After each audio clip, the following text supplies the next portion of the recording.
Good morning, good afternoon, good evening around the world. Ohayo gozaimasu, konnichiwa, konbanwa, wherever you are coming from. Trade is always been important in human history, and it's been more and less important during different times. I can't think of a more important time than right now, especially given the geopolitics and all the changes going on. And its importance because of its scale and the opportunities. The opportunities are massive. I think it was on the Global Chamber Tokyo call last night, and part of the questioning was, so what's going on in your world and how is the geopolitics impacting? And there were at least one person, multiple people, probably from China, and there were Australia, Japan, and some other countries, and their perspective was, well, trade is continuing, and some of it's not going to include the U.S. anymore. And so there's a lot of more openness, even by friends like Japan, to begin to work on different relationships and alliances. And so it'll be interesting to see how it all shakes out. But I remember, and Bill Edwards is in the call, and I'd like to start with him just because he's got 50 years of experience. He's seen everything. And so we'd love to kick off this conversation with him. But Bill, when you've lived in different places around the world, like when I lived in Japan, it was kind of still connected to the US. And so I would read the Japan Times and I watched CNN, and I felt like I was still kind of connected to the US and I could watch what was going on. When we lived in Singapore, that was different. It was on the opposite side. It's much more British, kind of connected, and more China and more Malaysia and Southeast Asia. And there's cricket being played and not baseball. So I miss my Yankees, and they drive on the wrong side of the road. And so it's like everything is different. And I felt very isolated, both in a good and a bad way, mostly good, honestly, to be able to get away from the media onslaught of stuff and the perspective that the world is centered around the US. Humans used to think that the universe was circled around the world, and everything circled the earth, and that was proven wrong. And quite honestly, the world doesn't circle around the US, and sometimes we just need to remind ourselves, and maybe that's one of the gifts that we're getting right now, is that there are opportunities, whether you're an American company or not, to be able to go after new markets like maybe never before. So hopefully the tariff thing dies down. I think, Bill, you've mentioned that you expect that to happen at some point. What are you seeing, and what would you like to share this morning? Well, thank you, Doug, for the opportunity. I put together a brief report at your request. I'd like to start out with a quote. There are decades when nothing happens, and then there are weeks where decades happen. That is a quote from Lenin, as a matter of fact. So it's interesting how Lenin, back in 1917, foresaw what we're going through today. My perspective is from doing business around the world for 50 years, living in 7 countries, but really from 2 roles right now. I am the chair of the District Export Council here in Southern California, and I'm also on the executive committee of the National Association of District Export Councils. And we're having at least one long Zoom call a week these days, trying to decide what the DEC is going to be doing with the Department of Commerce. My other role is that I'm an advisor to the U.S. Trade Representative. And although I can't go into a lot of detail on those calls, I can tell you the general situation.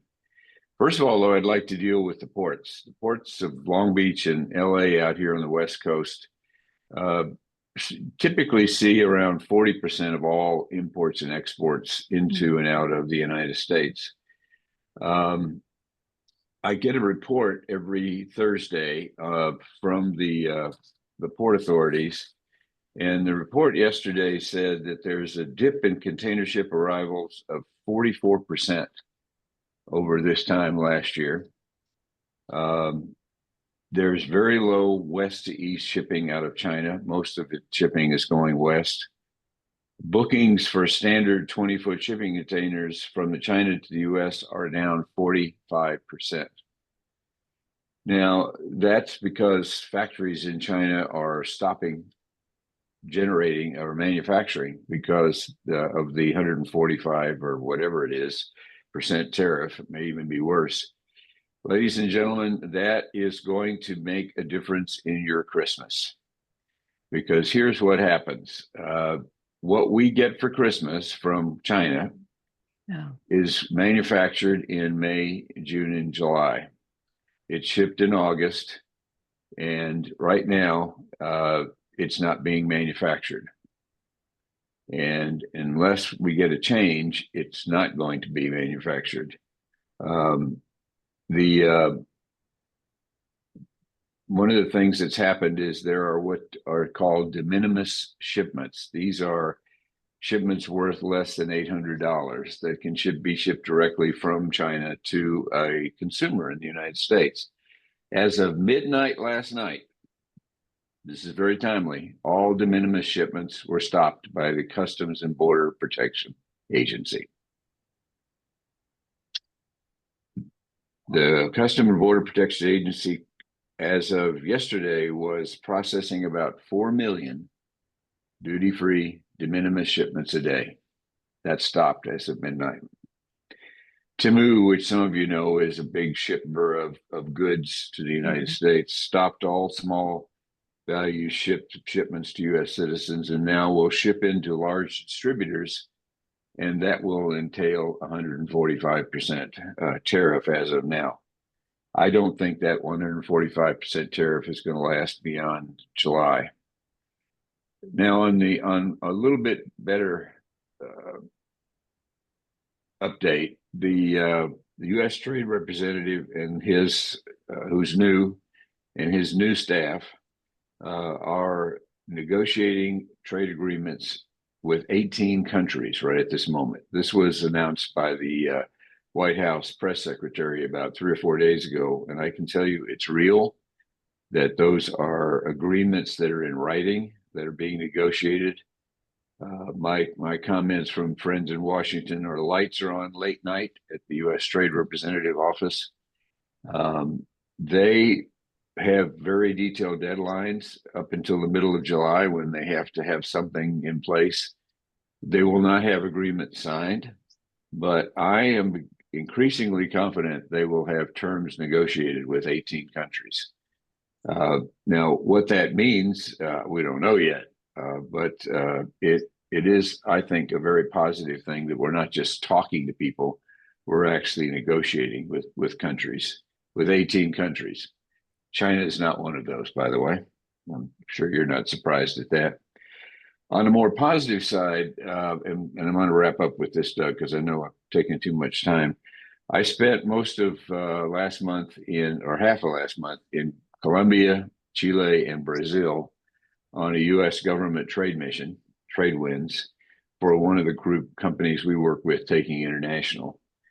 And during those visits, we not only met with candidates to become licensees of my client, but we met with government officials. We met with business organizations like their equivalent of the U.S. Chamber of Commerce. All of those countries right now are under 10% duty. In Colombia, we met with the equivalent of the U.S. Commercial or not, U.S. Chamber of Commerce called ANDI, ANDI.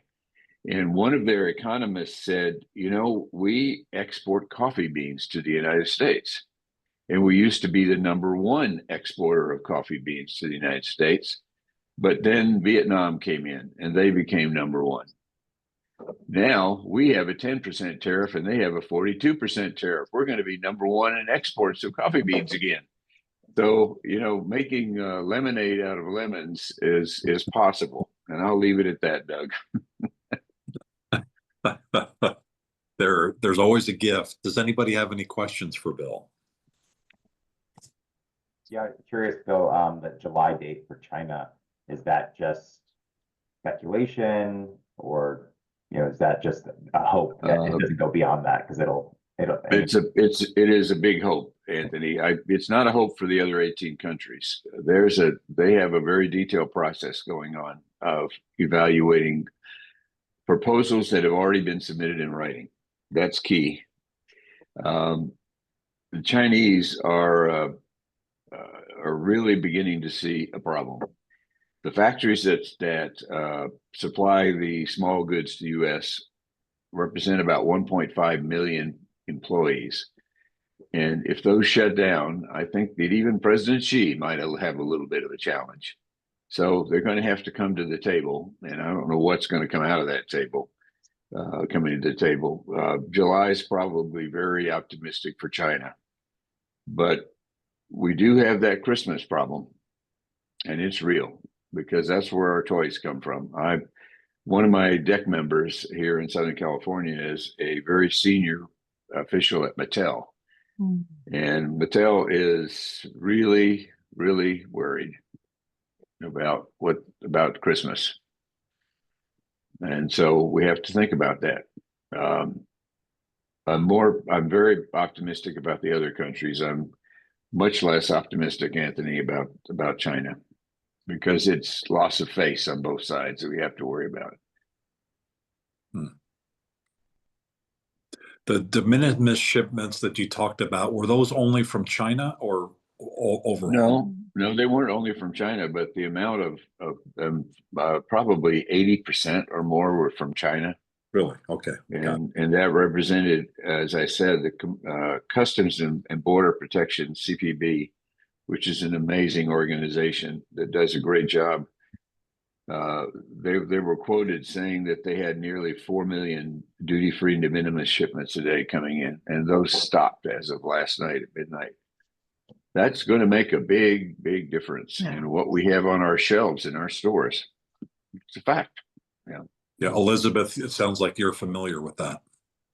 I had heard about it. So yeah, it's going to be interesting. Elizabeth is a really good barometer of these sort of things. Thank you for sharing. Bill, are you going to be able to hang on for a little bit longer?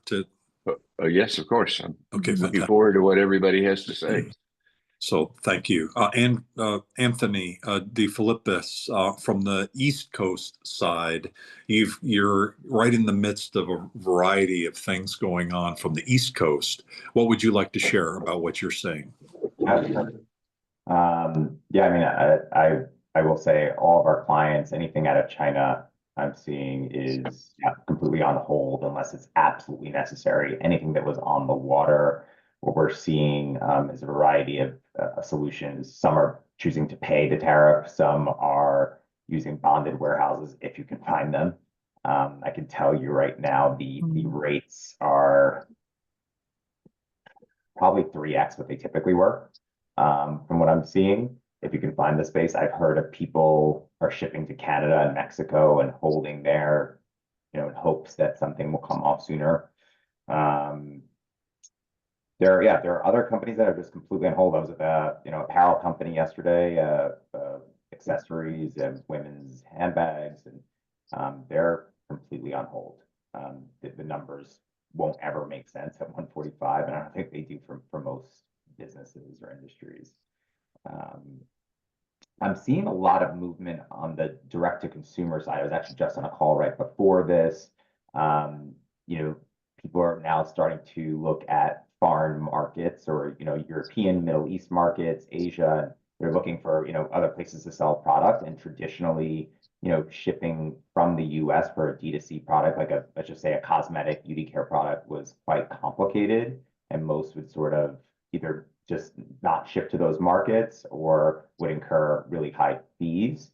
So I'm hearing a lot about just people sourcing new 3PLs, free trade zones, whether it's in the Middle East or Europe, so that they can get to those markets quicker and keep their margin. Definitely, what we're seeing on our side as customers, it's interesting because while yes, China's down, every other market for the most part is business as usual. I haven't seen a lot of clients canceling orders from, say, Vietnam or Europe or any other country. But what we are seeing is a tremendous amount of interest in duty mitigation strategies. So honestly, this is the most engagement I've ever seen around customs brokerage. I've only been doing this 16 years, but it is a family business of 36 years, but I've never seen anything like it. The amount of interest from new prospects to just want to talk about what are the strategies, what are the options.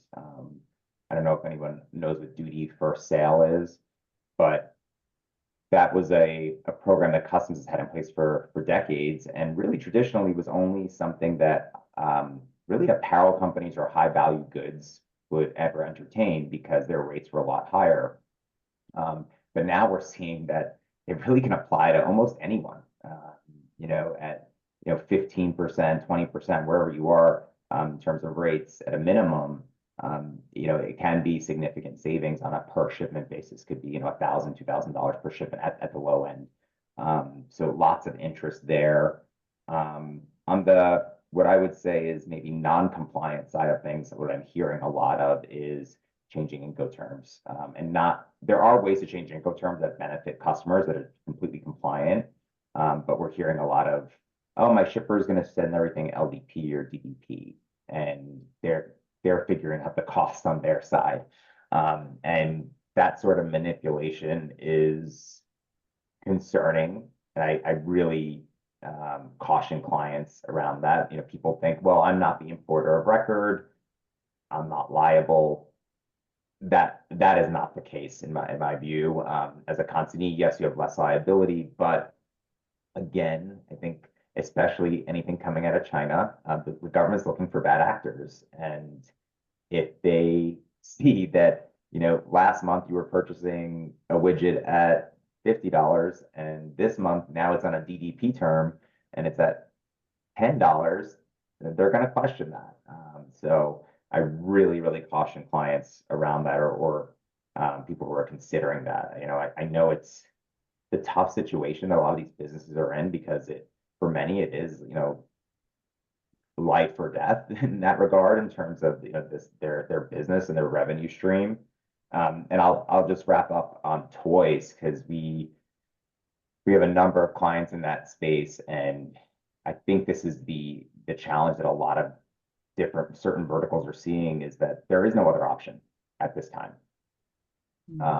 The infrastructure, the machinery does not exist in other countries, and it will take at minimum 12 months, and I think that's optimistic, but probably more like 18 to 24 to really move those types of supply chains to other parts of the world, if possible. At the end of the day, I still think, it's just China's a much larger market. They have the infrastructure in place, and it's going to be challenging to source those types of products elsewhere and expect the same quality and customization.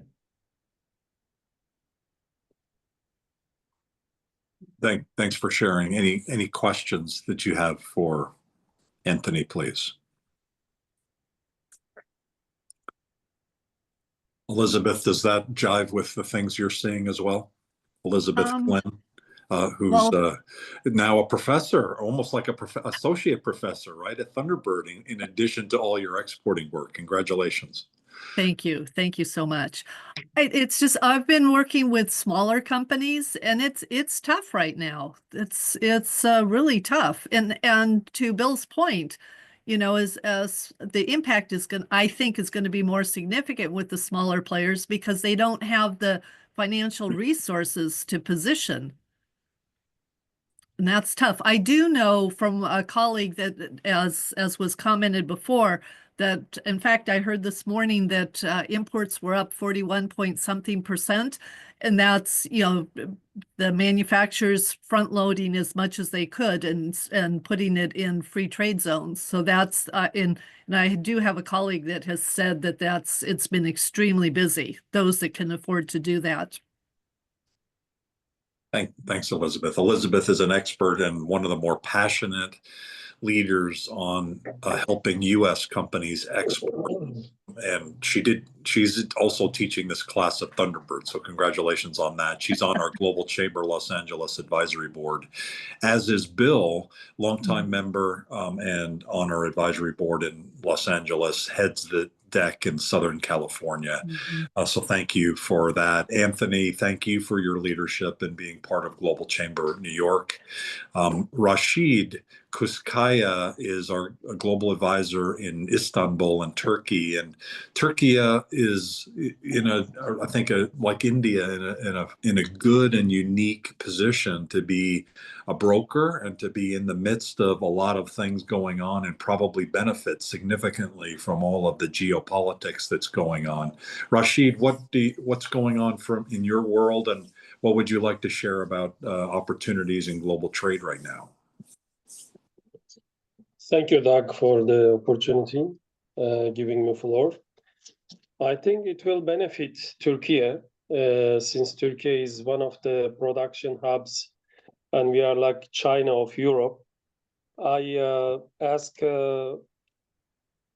ChatGPT today what we can export to USA, because Turkey has the tax tariff only increased 10%, so we can in the midterm, long term, we can replace some of the Chinese products. Maybe not the same price, but will be slightly higher, but definitely cheaper than Europe.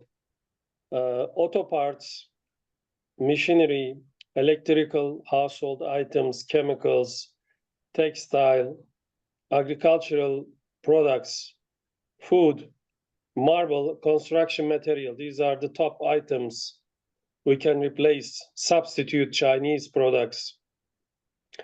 And as we discussed before, Turkey's industry, all the industries are developed in Turkey, except for very high-end. We provide also, Turkey is dominating armed drone exports now. I think in the midterm and long term, it will benefit Turkey. I agree, totally agree, and I think the conversations you're having on a weekly basis, are showing some of those opportunities. So thank you for your leadership on that. We'll come back. There's a hand raised with Eduardo, and I'd like to maybe get his perspective on Mexico, and also hopefully Rob, you can hang on to talk about Canada. Doug, one more addition, please. Sure, go ahead, Rashid. Anybody needs something from Turkey, I shared my contact details and sharing LinkedIn profile. Feel free to contact with me. Also, I'm trying to link you with Miss Nurten Ural. She's honorary consular for Detroit. She already reached out to me by email and also WhatsApp, so we're hopefully going to be connected. She's actually in Detroit, I think, right? Yes, she most of the time she lives in America. Okay. Her husband is a professor at one of the universities. I don't know which one, but she is the president of an institution called Turkish Resource Center. So it is a non-profit organization linking American buyers with Turkish suppliers. I will support her from Turkey side, and you can either contact with Ms. Nurten, she's affiliated with us, or either with me directly. We are pushing for some channels to create Autoport. We are trying to create market for auto part manufacturers from Bursa city. She managed some successful projects she handled in the past. Also there's, if you would like to attend our weekly B2Bs, feel free to contact with me. Thank you, Doug. That's all. Thank you. Thank you for bringing me up in that conversation. Before I was going to bed last night, I saw you mentioned me, and so I interjected, and she already emailed and sent me the information. So thank you for prompting that. Rashid is like the super connector of Turkey. Not only does he know everyone, but he's passionately understanding what each person needs and connects them. And so it's so, when I reconnected with him in the last few months, I really feel like he's a brother to me, even though my wife is Greek and he's Turk. I overlook all of that history because of Rashid, because he's such a special person. And I highly recommend all of you connect up with him on LinkedIn and also attend his event on Turkey on Wednesdays. Eduardo, I think you are, if not just in this room, but in any room that might be assembled, an outstanding expert on business in Mexico, particularly manufacturing. If anybody is interested in either contract manufacturing or maquiladora support, or actually just setting up manufacturing, Eduardo is the one contact you need to know. He's also our advisory board chair for Global Chamber Phoenix. And I don't think it's been fully announced, but he's also kind of a free-ranging executive director for Global Chamber, both in the US and Mexico. Thank you for your leadership and all of the great things you've done for both Mexico and the US. Did you have some comments, please? Thank you, Doug, very much. I really appreciate your comments. And yes, I just wanted to mention that Mexico also has been seeing a lot of interest right now, very similar to what happened in COVID. But with the big difference right now that companies are not pulling the trigger. I think they're in a holding pattern. So during COVID, with the when the containers went up from $1,500 all the way up to $50,000, people were scrambling to replace their suppliers in China, and things moved faster. Than this time around, we see a similar trend in regards of the need of replacing suppliers, but they have found that Mexico is not a great replacement from China, right? Nobody can beat China in the world. So I just wanted to say that Mexico is a good option for manufacturing. There's still a high component or a high probability that you still will need some type of suppliers from China for your components or raw material. But the trend that we have seen in Mexico is that there's no available space for rent in industrial parks. The demand is great. There's some issues with talent in Mexico. There are not enough workers in certain regions, especially border towns. And I think the trend is going to continue. So this nearshoring trend that started with COVID, I think it is still going to move forward. And that the China component in all this is still there. So we still have to work with Chinese partners. And just wanted to give my 2 cents on that part. Also, I have seen a lot of Turkish companies moving into the textile industry in the US. So I think there's some opportunity there also. And of course, from other countries. And if anybody needs help, just to talk about how Mexico can be of help in their needs with serving U.S. and having a manufacturing operations in Mexico, I'm going to leave my comments in the chat. And unfortunately, I need to jump off the call to go to another meeting. So thank you, Doug. Appreciate it, and looking forward to connecting with everyone. Rashid, Eduardo might be an interesting speaker at some point for the Turnkey weekly call because of the North America proximity. Mexico manufacturing could be interesting for some Turkish manufacturers. So, Yeah, Doug, if I may add one comment, textile source, as a textile source, Turkey may not be the best address because all the Turkish textile manufacturers are moving to Egypt because the labor cost in Turkey is around $1,000, but in Egypt it is $200. Wow. So if anybody needs textile, they also have no quota to export to USA. I think Egypt is a better destination when it comes to garments, ready-wear products. Maybe for some small orders, advanced textile products, Turkey can be solution. But Egypt, nearly 200 factories moved to Egypt from Turkey. Wow. No. No, I agree. I agree. I forgot to mention that the Turkish companies we're working on is with tactical equipment for the military. So very niche. But yeah, I agree. Egypt will be a much better option for garments. Thank you. I'd like to come back to Canada if Brian Swords is available to talk about Japan. The Japanese government in the last 6 months has awarded 2 people very special recognition from the Japanese government for their service over a long period of time, but also extraordinary service for our global community and that of Japan. One was Chef Nobu. Maybe many of you have either eaten at Nobu or certainly know of Nobu, maybe the most famous Japanese restaurant in the world all over, including Las Vegas, a couple of them. Brian Swords is the other one. He spent decades working for the Japanese consulate in Los Angeles, and not just getting the consul generals as they came through connected, but he worked within the community of Southern California to develop an export plan. Hundreds of different organizations being pulled together to put a plan together, an extraordinary effort that could not have been done without the efforts of Brian Swords, who is like the most humble person you'd ever meet. He doesn't even have a LinkedIn profile. He doesn't need one. Everybody who needs to know knows Brian.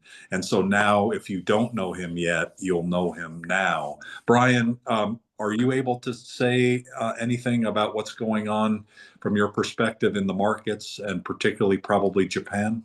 Hey, thank you, Doug. It's very nice. Thank you.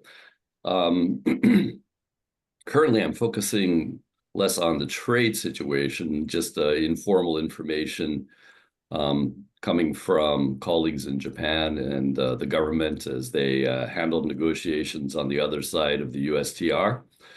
However, I think that for Japan, I think the situation is, interesting in that there is an ongoing decoupling from China, and they were engaged in that process over the last, since COVID, and then various disputes on rare earths prior to that. So they're engaged in a long-term decoupling. Most of the private sector firms are, very keenly aware that they can't put all their eggs into the Chinese basket right now. But one really interesting trend that I think is accelerating right now is the interest in foreign direct investment here into the United States by Japanese interests, Japanese companies. It was at a very strong pace prior to this, from the last, particularly from the last Trump administration forward. And we're looking at something like at least $60 billion a year in a foreign direct investment coming in from Japan into the United States. Already they have about 1 million employees situated here in the United States, directly employed by Japanese affiliated companies, and that's going to be increasing. So from my perspective, this is what I do these days, is help to establish Japanese, especially SME business operations in the US market. It's just a continuing pattern of readjustment, and definitely accelerated by the tariff situation. And I guess that's all I can bring to the conversation today. Shipping, as Bill Edwards was indicating, here in the Southern California ports, it's a disastrous situation over the next couple of months, probably. But in terms of piquing the interest in foreign direct investment into the U.S., it's kind of not necessarily a positive story, but it's an accelerating story. Okay. Why would that not be a positive story? Yeah, depending on your perspective. Okay. There's definitely a readjustment taking place. The Trump administration, clearly they have some objectives in mind. Decoupling with China, writ large among, various countries is definitely happening in real time. If this was one of the objectives, then it's going to be proceeding over the next several years, I think. And Japan could be, an indicator of that, that they're doubling down on their U.S. investment. Are you seeing similar activity from Korea? That I believe so. Just informal understanding, but I don't really have a good grasp of that situation. But particularly in the auto sector, things are moving forward in a real constructive way in terms of new investment into the U.S. Are the Japanese going to buy Pebble Beach again? No, probably not. I think they've given up on speculative real estate, right? Yeah. They're into property, plant, and equipment investment right now. Yeah. No, amazing. Thank you for the update. Hey, Doug, just a second. Can I talk for a few Yes, seconds? I sure. just joined last part. Brian, we are a global VC fund manager. We are working with a BlackRock, Khosla Venture, Morgan Stanley, Bank of America. Doug knows more than me. So for only FDI, from all sides, from Japan to US, US to Japan, we are working with multiple countries. Next week, I'm joining the biggest global conference in Dubai. So for FDI, we need to talk offline, not here. Just please share your domain email. I don't have any LinkedIn, but I have a X. I already forwarded everyone. You can look into my profile, but I fight with LinkedIn, but I lost. But when we have a money, we will see you, Satya Nadella, in the court. Thank you. Yeah, Pankaj is based in Charlotte, North Carolina, and he does have connections in the semiconductor industry and others where he's provided funding. So thank you, Pankaj, for sharing. And definitely you and Brian should be connected. Rob Arthur's in Canada. Are you still there? You've been involved in so many different. Did you drop off? Or are you there? I'm still here. Oh, okay. There you are. Sorry, I lost you. You're involved in so many different import-export opportunities, including that big shipment of whiskey that you've got in a warehouse somewhere. Did you ever get rid of that? No, we're still in negotiations with a company in India right now. One company dropped off from India and another one stepped in. So hopefully that goes within the next few months. Okay. Are you connected to Gunjan Bagla on that? No, I'm not. Nope.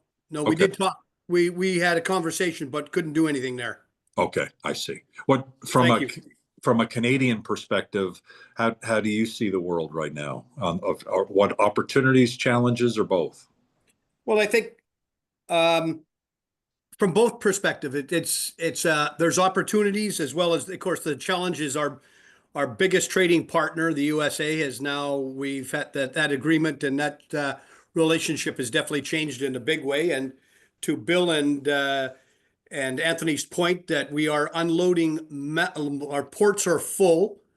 We've got 4 deepwater ports in Vancouver alone and 4 other deepwater ports, and then another 29 ports. They are all busy unloading containers that were destined to the United States and Canada. So a lot of containers would drop off in the port of Vancouver, then carry down to Long Beach or to Port of Tacoma and be unloaded for the rest there and refilled or whatever may happen. But a lot of it's being dropped off into our free trade zones in Canada in hopes that something will happen and change. And, they can pull those containers out when tariffs maybe have dropped or gone away, whatever. But it's very, very busy. Every day I go for a walk on the seawall, and I measure Vancouver's activity by the amount of ships that are in the inner harbor and the outer harbor. Yesterday on my seawall walk, there was 24 ships on the outer harbor waiting to get in to wait in the inner harbor. And that is the most ships I have seen in a very, very long time in my one port by my house.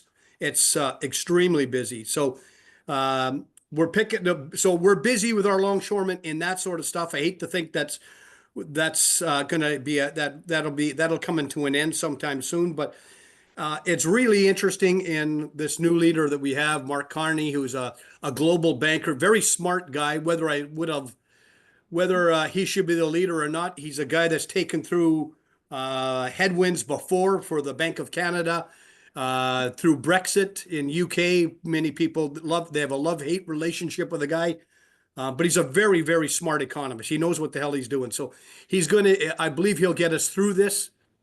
But what he's really done is made Canada reactivate the other 50 free trade agreements that we have with other countries and made us look at other opportunities. And so in some ways, Trump maybe have done us a favor that we relied eggs in one basket sort of syndrome, and made us look at other ports or other countries and other opportunities.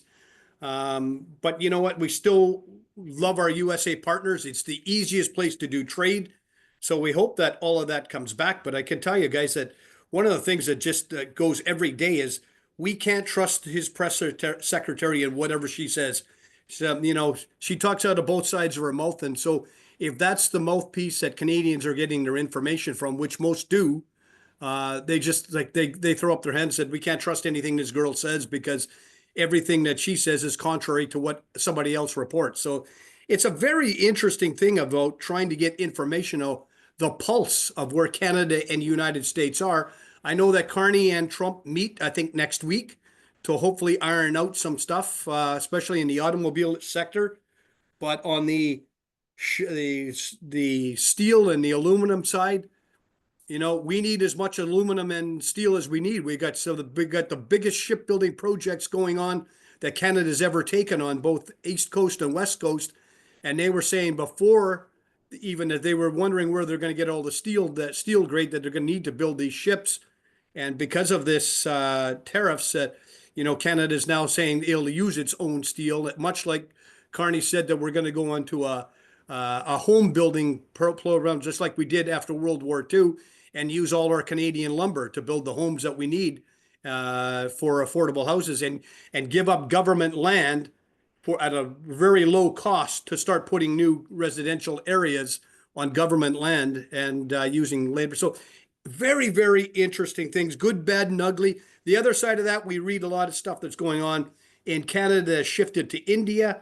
Well, for those who don't know, Canada has been in negotiation with India for 10 years in a free trade agreement. And I think the USA has been in there for 2 years.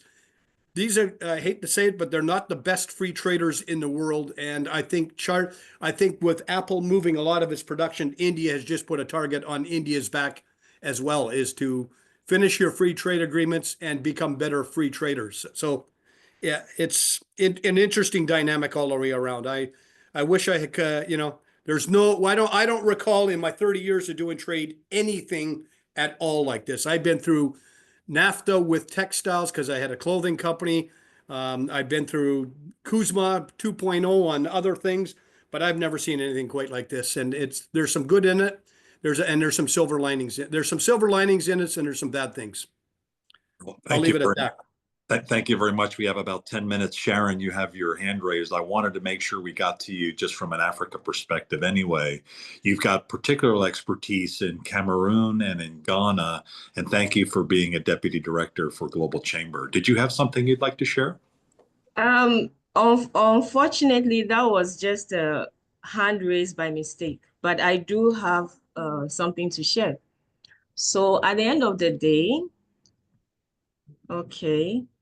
Very interesting discussions this afternoon, Doc. Very interesting. I think for Sub-Saharan Africa, at the end of the day, it's a question of when two elephants fight the ground surface. Okay, so either ways, we are still caught up in the mire of how all this geopolitical struggle and all these trade wars are going to affect us. Now, Africa in general is an import continent. Now, if you know much about the trade balance, you know that our trade balance is in deficit. So there's not much manufacturing that goes on here, lots of importation.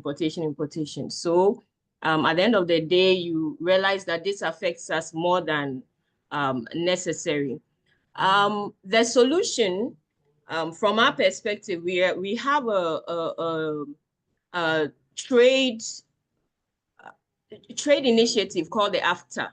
I would think that most of us are familiar with the AFTA. It's called the African Free Trade Agreement. So Free Continental Trade Agreement, which actually puts together all African countries. It is an agreement that is going to give access to Africans and non-Africans access to 1.5 billion humans on the African market. Because when you look at the continent itself, one of the problems that has been discovered is the fact that most of us are not even trading within ourselves. So it's actually cost more to probably export from Cameroon to Ghana, Cameroon to Nigeria, than it probably costs to export from Cameroon to China. That's how strange it is in Africa. It probably costs less to fly from Ghana to US than it is to fly from Ghana to Cameroon. So again, AFTA comes to solve this problem. AFTA promises a 1.5 billion African market. And in all the discussions, I've heard a lot of maybe outsourcing manufacturing, outsourcing this, outsourcing that. I would just say from our perspective, we as Africans, I'm talking from the perspective of citizens, not necessarily from politicians, but those of us in commerce, in business, in trade, we are looking at an Africa where there's a lot of investment coming in, maybe within ourselves and also externally. An Africa where more manufacturing is happening, an Africa where trade within the continent, I mean, to build a sustainable economy that is not always dependent on aid, dependent on that, dependent on external factors.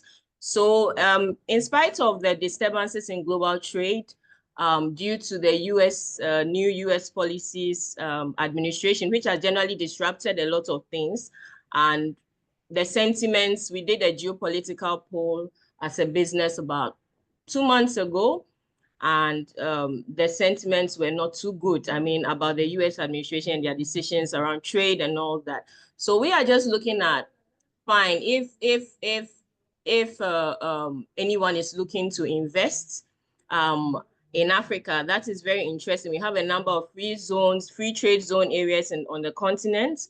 Africa has the highest youth population in all the continents, you know, and then the work that will be done will be mainly around mentoring, capacity building, and then investors that want to really hold the hands of young Africans and Africans in general to build businesses, possibly also improve our exports, but more importantly, to create a sustainable economy within the African terrain. So for us, I think we're just looking at it like, hey, two big elephants are fighting. At the end of the day, we lose, but are we willing to take responsibility to create what we want to create on this continent? So that's what I think. Yeah.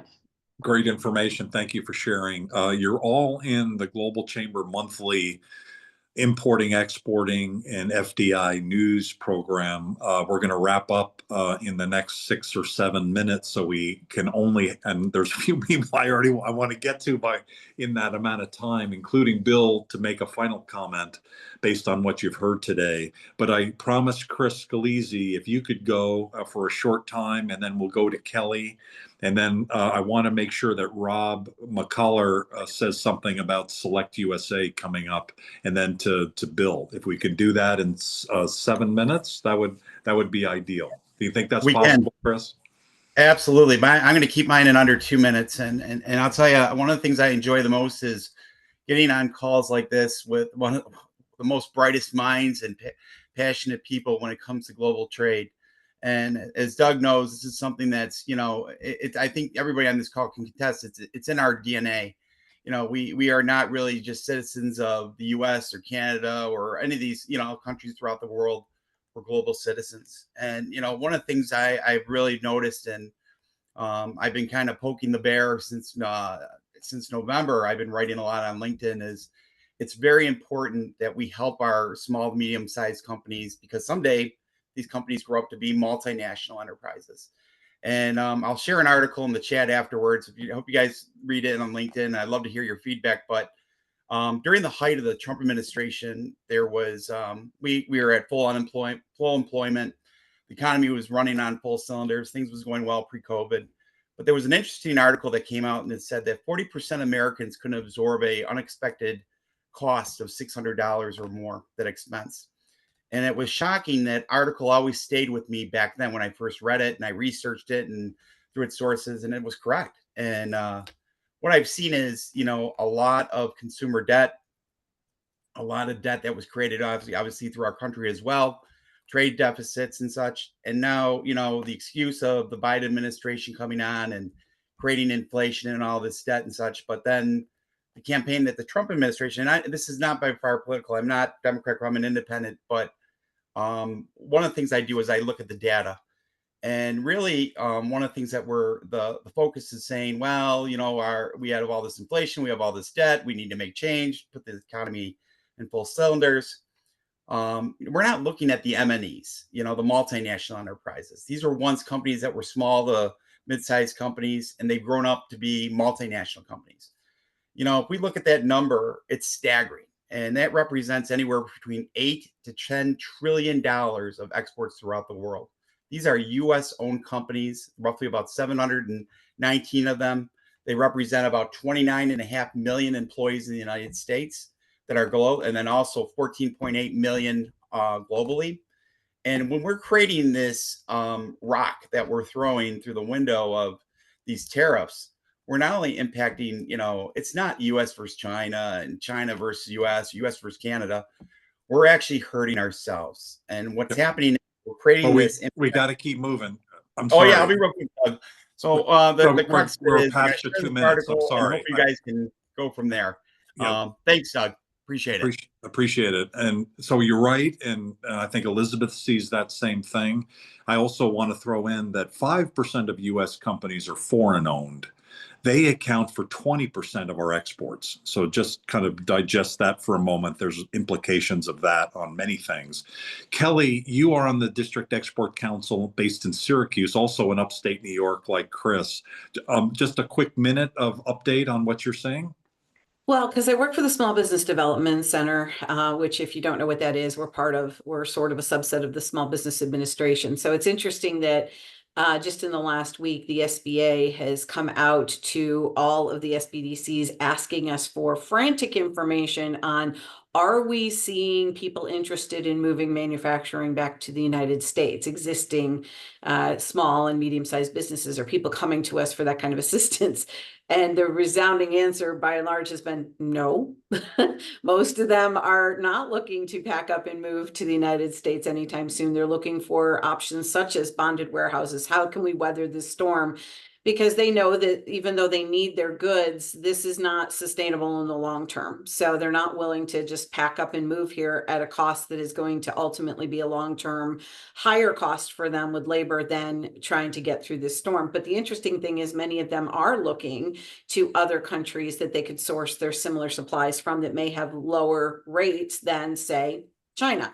So they're looking at Vietnam. And I find it interesting that Xi Jinping, one of the places that he most recently went to was Vietnam, and has this new agreement with them. And if you think about it, maybe he's playing, this is me speculating, but maybe he's planning to start sending some of his materials to free trade zones to do some manufacturing and assembly in Vietnam, where the content might still be Vietnamese labor and meet the content rule to come into the United States at a lower duty rate as Vietnamese products. So you got to wonder what these leaders are doing around the world. But to some of I would say what you're even hearing today, a lot of them are a lot smarter and are figuring out how to collaborate with each other. I just see us being put more and more on a landlocked island here the longer this goes on. So I don't see this as necessarily drawing smaller businesses, especially the vast majority of this country, to suddenly start manufacturing here, which seems to be what the SBA was hoping